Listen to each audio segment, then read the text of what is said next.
Do you ever scroll through your feed and see someone celebrating a successful launch, a sold out program, or meeting yet another milestone with their podcast or their YouTube channel, and you just feel like you're failing by comparison?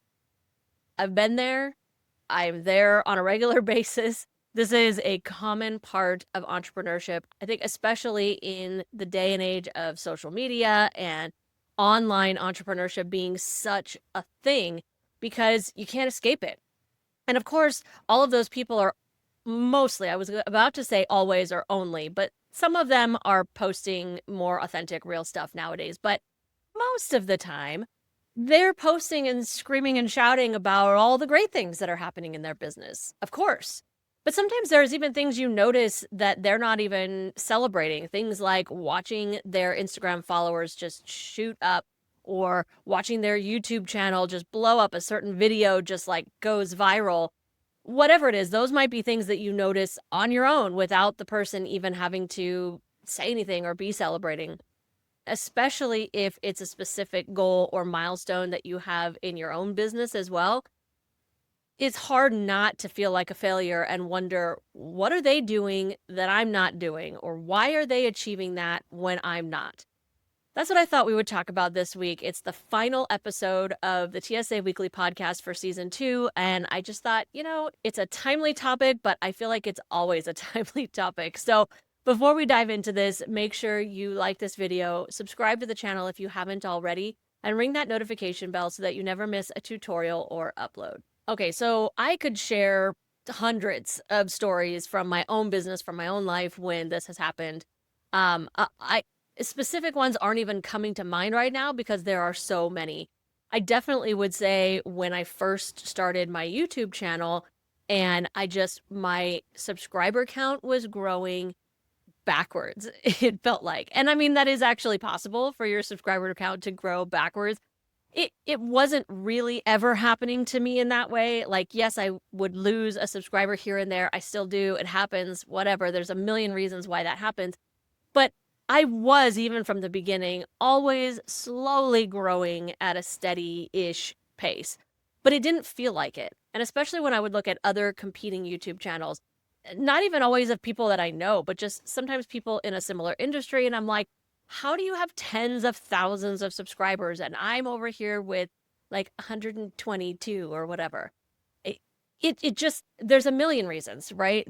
We all know this now, that if you stop and you look and you do the research, you can see a lot of reasons why that might happen. When did they start their channel? When did they start being consistent? Blah, blah, blah, blah, blah.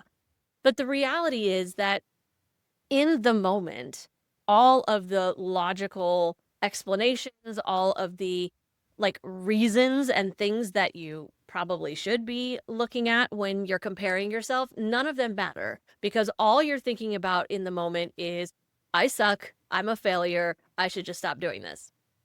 Right? I mean, be honest, because I know that's how I feel, and I cannot believe that I'm the only one.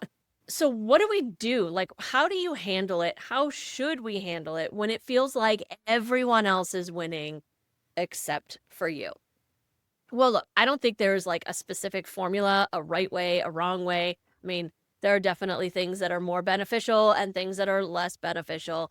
But I just wanted to touch on a couple of things that I thought about when I was thinking about this topic. And, I want to talk about just the reality behind comparison, because I've always seen comparison as a negative, right? It's especially tough when you're comparing yourself to a friend, to a business bestie, or maybe even not even someone that's super close to you, because them you have a tendency to be happy for, even if you might be just a little bit jealous. But maybe those business acquaintances, those kinds of friends in your networking group or whatever, it can be especially hard in those situations because, of course, you're happy for them. You're always happy for people that you like when they succeed, but it still stings, right? Why you? Why are you succeeding and I'm not, right? It still stings. But that's why I love this quote from The Let Them Theory by Mel Robbins. I don't know if you've read it yet or listened to it. Her books I have a tendency to listen to because I love the way she does the narration. But there was a concept in the Let Them Theory about comparison that I don't remember. I think I talked about it here on the podcast, but it was the idea that comparison is not always bad. And like I said, I always kind of saw comparison and talked about comparison like it was this negative, it's the thief of joy and it kills creativity and all those things. And it can, it absolutely can. But I think what I'm learning is that it really depends on your perspective on comparison, your mindset around comparison.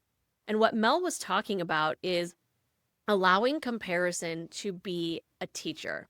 So there's a quote from her book that I'm going to read here. And she says, "Other people show you what's possible. When you see comparison as a teacher, you'll realize other people aren't taking anything from you. They're giving something to you. Other people have this beautiful capacity to show you pieces of your future that you cannot fully see for yourself yet. They show you the possibilities that you didn't realize existed or told yourself you're incapable of achieving. Whoever or whatever is making you feel jealous, good. Their success and wins don't shrink your chances of creating what you want. They expand it. Let them lead the way." Okay, so there was another similar concept. I don't remember the exact quote. I want to say it was from The Infinite Game by Simon Sinek when he was talking about one of his kind of like business frenemies, somebody that he always saw as a competitor. And right now the guy's name is escaping me because I read Simon's stuff more than the other guy. But the point is that once he finally met his frenemy, he realized like, hey, we could be like bouncing off of each other and lifting each other up instead of trying to compete with each other all the time. So he's kind of living proof of what Mel is saying here. And I love that because there's a lot of things about that. As frustrating as it is, especially when it's a friend, to see somebody succeed, there is so much we can learn from that. First off, we can see, number one, that it's possible, right? There are a lot of times when I look back on my early days of online entrepreneurship back in like 2019, 2020 and all that, when I was watching people, and I say people in quotes if you're listening and not watching, because I didn't know them. And so to me, they were this like abstract thing who were super successful and, just made it seem so easy. And I'm like, but is that even real?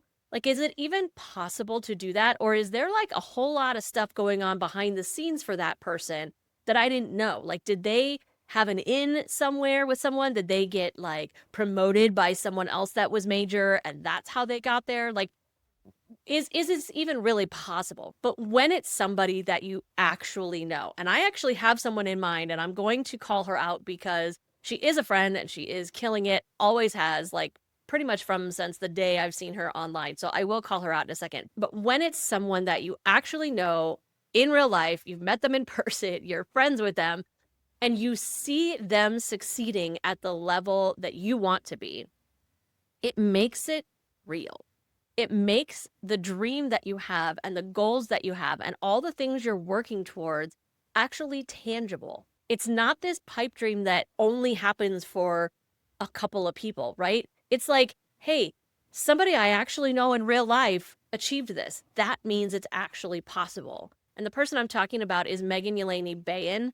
I knew her when she was just Megan Yelani. But I will link to something of hers. I know she's big on Instagram and I think she's doing a YouTube as well. I don't know. I will link to her just because she's awesome and I'm going to shout her out. But she is always a reminder to me that all the things that I'm working towards, they are possible. Now, is my journey going to look like hers? No. Is my business going to look like hers? No, because I'm not her. But allowing comparison to be a teacher in that way and looking to her success and realizing that yes, that means that it is actually possible and that I can achieve not just the success that I've already achieved, but that level of success if I want to, then it makes it so much easier for me to keep going on the days that are tough. But now, what about the times when it's someone that I'm not going to say you don't like, because most of the time you probably don't even know the person, but maybe their philosophies or their perceived values are so out of alignment with yours. It almost could feel like they're like your arch nemesis or something. They probably don't even know you exist, or maybe they do. But the point is that their approach to things and the way they do things is so polar opposite to yours that then you start to wonder, well, gosh, is the reason that they're succeeding and I'm not because we're so polar opposite? Like, is my strategy, is my personality, is my approach wrong? And are they succeeding because theirs is right? Right? It's easy to feel that way. And that one hurts even more because then it makes us feel like, well, I can't even be myself. I have to become someone different in order to succeed in this world or in this industry. And can I just say, I don't know who you are watching this. I don't know what your values are. I don't know any of that. But I am already going to tell you that that's not true. Authenticity and uniqueness and you being who you are is what is going to help you succeed. Not you trying to be somebody else or copy other people. You leaning into your uniqueness and who you are and your values, that is your ticket to success, whatever it is. But there's a quote from a recent book that I read. I read this one for the Success Through Community podcast, and it was called The Introvert Entrepreneur. And I think I've mentioned it once or twice here on the podcast as well. But there was a quote from this that I got to be honest, when I first read it, it rubbed me the wrong way. I did not like it because I thought that Beth Buelow, the author of this book, I thought she was wrong. I was like, no, Beth, you could not possibly be right here. What she said was, and this was a tip that she was giving in the context of seeing other people out in the world, other business owners who are annoying you and doing things that you don't like. So kind of like what I was just talking about, right? Maybe it's their approach to sales or it's their approach to whatever it is that you are an expert in. But what she said was, anytime you find something or someone annoying, pay attention. There may be a vital lesson to be learned. Okay, if you're like me, then you just bristled at that too. You were like, no. I don't have anything to learn from the annoying people.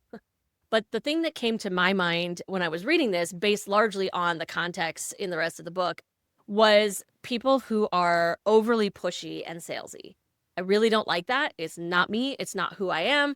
And the idea that I need to become that in order to be successful, I have fought for a very long time. I didn't fight it for a little while. I tried to do it and I hated it so much. Not only was it not successful for me, probably because it wasn't authentic, but I felt so gross and I did not like it at all. And so I'm sitting here thinking, Beth, what am I learning from this? How am I supposed to learn from these people being annoying? And then I realized, it's not their pushiness that's working.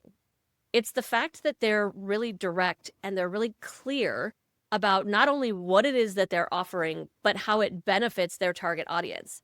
And maybe I would do better with more clarity. Maybe because I'm trying to be less pushy, I'm kind of beating around the bush a little bit too much, and I need to be a little bit more direct and a little bit more clear.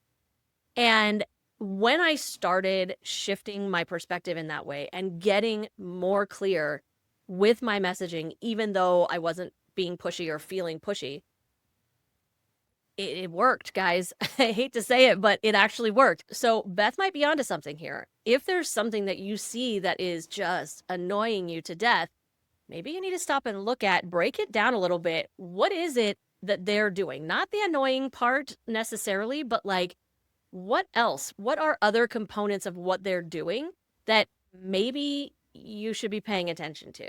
So what do you do when you're in these situations? You don't want to be living in this feeling of comparison and, just feeling like a failure. And sometimes, like I said, you can learn from it. You can let it be a teacher.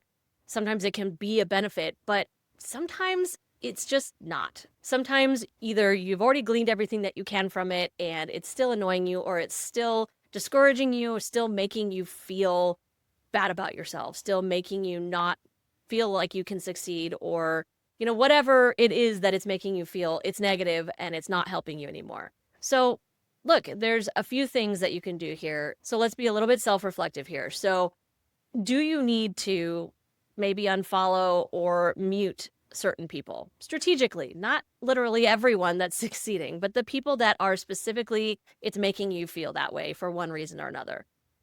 Maybe you need to mute them or unfollow them. Not out of a feeling of bitterness, but just as a boundary for yourself so that you don't put yourself in that negative headspace, in that bad mindset on a daily basis, right? The second thing that I would suggest is that you double down on your values. Like I said earlier, like who you are, your uniqueness, and you showing up authentically, that is your ticket to success. It's not following what they're doing and copying them. So make sure that you're still asking yourself, am I building a business that I can stand behind, something that I want to live in? You don't want to just focus on building a business that is successful because you're going to end up hating it if it doesn't align with your values. Another thing that can actually be really helpful, especially when it comes to friends that are succeeding, but honestly, it could work for the frenemies too, I think. Celebrate them out loud. Like, don't just pass by their celebratory post, don't just like it, but leave a comment and tell them how happy you are for them. Like, I'm not saying fake it till you make it. Don't say something that you don't mean, but actually celebrate them, especially if it's a friend, okay? But even those people who, maybe don't quite align with you, it helps you build up your strength, your character, and honestly, your resilience. And if it helps, if you are a journaler, when you feel this comparison just creeping up, especially when it just keeps happening on a daily basis, journal it out. Get it out of your head and onto paper. Yes, actual paper, because that is going to help you process and deal with those emotions and start to realize that when you separate the thoughts from the feelings, they're probably not nearly as bad or impactful as you think they are, but you got to separate the two in order to see that sometimes. So I just want to say at the end here, if this is hitting a nerve, you're not alone. I've been there. I'm still there sometimes. It's completely normal, but you do need to address it. You can't just keep letting it go on and on and on, because it's going to lead you down a really negative path. And honestly, it's not going to lead you to success in your business. It's going to lead to just more and more perceived and sometimes real failure. So as I close out season 2 of the podcast, I just want to leave you with this question, something to reflect on. Feel free to journal on it and or leave it in the comments as well if you'd like. But I want you to think about, where have you been measuring your timeline, your journey against someone else's? And what would it feel like to trust yours instead? I hope you liked that video, and more importantly, that you found it helpful. If you did, please consider subscribing to the channel and sharing it with a fellow solopreneur.